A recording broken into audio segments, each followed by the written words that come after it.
Thalassemia బాధితుల కోసం భద్రాచలంలో రక్తదాన శిబిరం. సంకల్ప స్వచ్ఛంద సేవా సంస్థ ఖమ్మం వారి ఆధ్వర్యంలో భద్రాచలం పట్టణ యువకుల సహకారంతో తలసేమియా వ్యాధిగ్రస్తుల సహాయార్థం రక్తదాన శిబిరం నిర్వహించారు. భద్రాచలం పట్టణంలోని జగదీష్ కాలనీలో ఉన్న ప్రభుత్వ పాఠశాల ప్రాంగణంలో ఏర్పాటు చేసిన ఈ రక్తదాన శిబిరంలో పట్టణానికి చెందిన యువకులు పెద్ద సంఖ్యలో పాల్గొని రక్తదానం చేశారు. తలసేమియా వంటి వ్యాధులతో బాధపడుతున్న వారికి రక్తం ఎంతో అవసరమని, రక్తదానం ద్వారా అనేక ప్రాణాలు కాపాడవచ్చని నిర్వాహకులు ఈ సందర్భంగా తెలిపారు. ఇలాంటి మానవతా సేవా కార్యక్రమాలు భవిష్యత్తులో కూడా కొనసాగుతాయని సంకల్ప స్వచ్ఛంద సేవా సంస్థ ప్రతినిధులు వెల్లడించారు. రక్తదాన శిబిరం విజయవంతంగా నిర్వహించడంలో సహకరించిన ప్రతి ఒక్కరికి వారు కృతజ్ఞతలు తెలిపారు. నా పేరు కుంజా సంతోష్.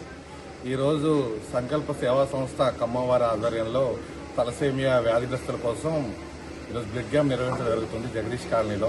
ముఖ్యంగా తలసేమియా వ్యాధి అంటే ఏంటంటే మన రక్తం ఆక్సిజన్ని తీసుకెళ్తుంది, కానీ తలసేమియా వ్యాధి ఉన్న చిన్నపిల్లలకి రక్తం సరిగ్గా ఉత్పత్తి కాక ఇబ్బంది పడుతుంటారు.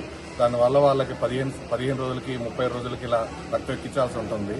దానికోసమని అలాంటి పిల్లలకి మా యూత్ తరఫున ముఖ్యంగా భద్రాచలంలోని డిపో యూత్ కానీ, అలాగే ఈ కార్యక్రమం నిర్వహించిన సంకల్ప సేవా సంస్థ వారికి కానీ మేమంతా తోడుంటాం ఆ పిల్లలకన్న ఉద్దేశంతో ఇవాళ ఈ బ్లడ్ క్యాంప్ సక్సెస్ఫుల్గా నిర్వహించాం.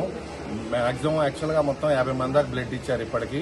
అలాగే ఇచ్చిన వారందరికీ కూడా ప్రత్యేక ధన్యవాదాలు. అలాగే ఇలాంటి కార్యక్రమాలని ముందుకు తీసుకొచ్చిన సంకల్ప సేవా సంస్థ వారికి కూడా ప్రత్యేక కృతజ్ఞతలు.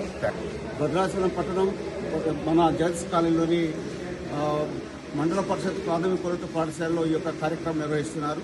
చాలా బ్రహ్మాండంగా జరుగుతుంది.